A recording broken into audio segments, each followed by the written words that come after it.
कांग्रेस अध्यक्ष मल्लिकार्जुन खड़गे के आवास पर बड़ी बैठक। राहुल गांधी, केसी वेणुगोपाल समेत कांग्रेस के बड़े नेता मौजूद रहे। चुनाव परिणाम, टीवीके को समर्थन और केरल के नतीजों पर चर्चा।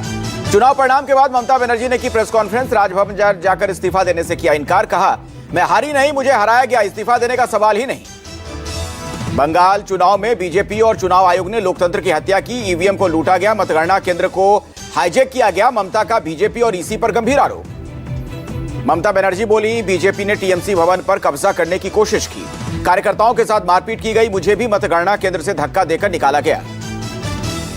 ममता बनर्जी ने कहा, बीजेपी से मेरी लड़ाई जारी रहेगी, इंडिया गठबंधन को मजबूत करने का काम करेंगे। गठबंधन के नेताओं से मेरी फोन पर बातचीत हुई। ममता बनर्जी के सीएम पद से इस्तीफा नहीं देने के बयान पर बीजेपी ने निशाना साधा। कहा, मैं ममता दीदी संविधान के साथ बंगाल के जनादेश का भी अपमान कर रही हैं। असम बंगाल के नतीजों पर राहुल गांधी का बयान। बीजेपी ने ईसी के सपोर्ट से चुनाव चुराए, ममता से सहमत, बंगाल में 100+ सीटें चुराई गईं। बंगाल के चुनाव नतीजों पर अखिलेश यादव का बयान। राजनीतिक इतिहास का ये घनघोर काला दिन, जनमत की खुलेआम लूट हुई। एआईएमआईएम के अध्यक्ष असदुद्दीन ओवैसी का बयान। बंगाल में ममता बनर्जी ने मुसलमानों का इस्तेमाल वोट बैंक के तौर पर किया।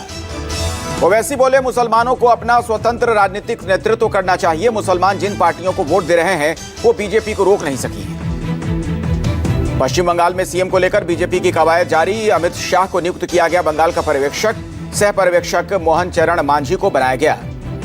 बीजेपी ने असम के लिए भी नियुक्त किए पर्यवेक्षक। जेपी नड्डा पर्यवेक्षक और सह पर्यवेक्षक हरियाणा के सीएम नायब सिंह सैनी को बनाया गया। दिल्ली बीजेपी मुख्यालय में नितिन नवीन की अध्यक्षता में राष्ट्रीय महामंत्रियों की बैठक। चुनावी राज्यों में शपथ ग्रहण की तैयारी समेत संगठनात्मक विषय पर चर्चा।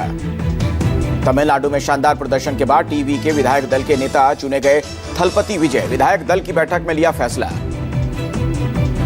तमिलनाडु विधानसभा चुनाव में हार के बाद स्टालिन का सीएम पद से इस्तीफा राज्यपाल ने स्वीकार किया।